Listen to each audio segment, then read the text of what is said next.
Hello. In this video, we are going to go over balancing and writing chemical equations for synthesis type of chemical reactions. So the first thing we need to remember is what is a synthesis reaction? So first, we know that synthesis is just another name for like combination. What that means is I'm going to do A plus B and combine them to be A, B. That's what I mean by combination. They are going to combine two separate elements to combine to be one compound. That's all we're going to do. So let's start with number one. Nitrogen gas. So we have to write that out. Nitrogen gas is diatomic, so it needs a two. Hydrogen gas also diatomic, so it needs a two. And those two are going to react together. Nitrogen gas reacts with hydrogen, so our reactants. And they're going to produce our nitrogen trihydride or ammonia, if another way to remember it if you know your polyatomics. But nitrogen trihydride would be one nitrogen, three hydrogen, one nitrogen, three hydrogens. Perfect. The next thing we need to do is kind of double check that all of our charges for this are okay for our compounds. Well, we know we're okay because this is covalent. We know it's covalent because it has the prefix. So from there, we know that our charges are fine. We don't need to go in there and fix them. The only thing we need to do now is start plugging in coefficients that will help us balance both sides of the equation. What does that mean? Well, if I look at my nitrogen, I have two on one side, and I only have one on the other side. So two on the left, one on the right.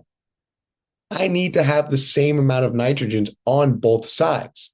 So what I need to do is I need to put a two there, which will then give us two nitrogens.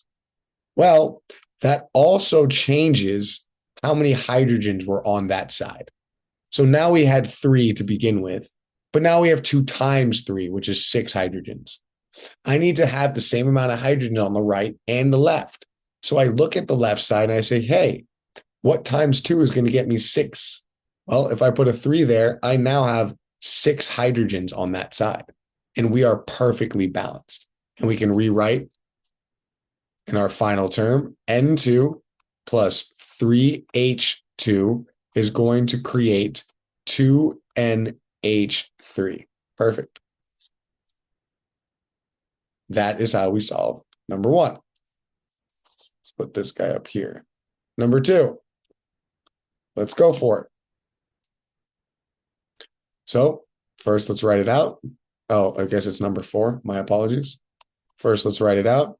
Combining hydrogen and oxygen gas will result in the formation of dihydrogen monoxide. So again, we have hydrogen gas, and we're going to combine that with oxygen gas as our reactants. This is then going to combine to create dihydrogens. We have our prefixes again, and we just write them out. Monooxide. So two hydrogens, one oxygen. Perfect. Now, what we need to do is create our coefficients. So let's put our underlines, and we're going to go through it slowly.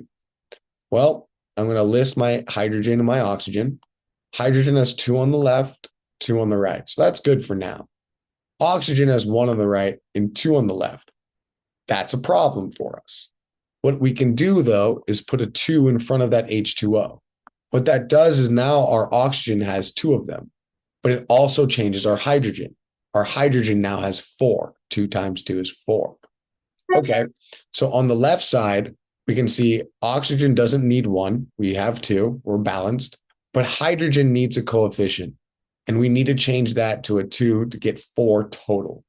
Now we have the same amount of hydrogen on the left, the same amount of hydrogen on the right, the same thing that goes with oxygen, the same on both sides, left and right. And we have our final balanced equation. And we write it out. 2H2 plus oxygen, we can ignore the one, and 2H2O. That is the balanced equation for number four. Let's go ahead and finish this off and do number 8, and we are good to go. And remember, these are all synthesis type of reactions. We will cover other type of reactions in another video. So let's do it. Number 8.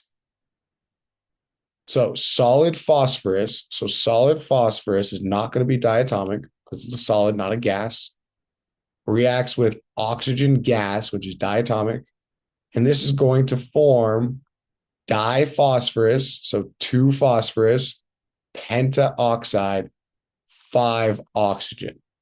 So remember that we have videos to go over naming these equations. If you need help with that, please watch those videos.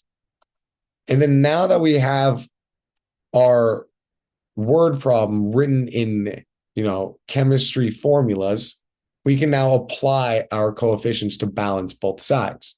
So I have our phosphorus, we have our oxygen. Oxygen has 5 on the right and 2 on the left. Phosphorus has 1 on the left and 2 on the right.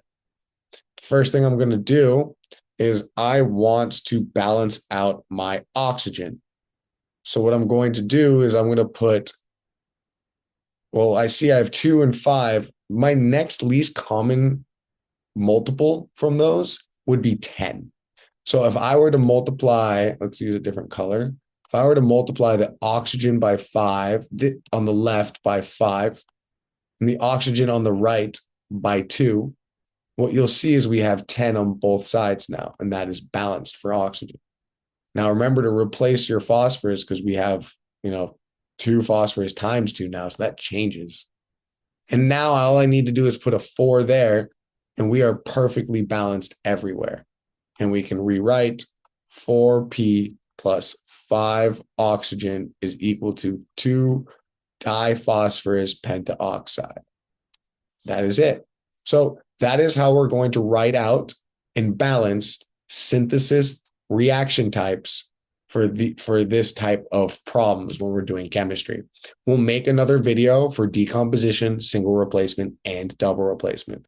For now, if you have any other questions for synthesis, please just let me know and I will go ahead and make it. Hope everyone has a great day.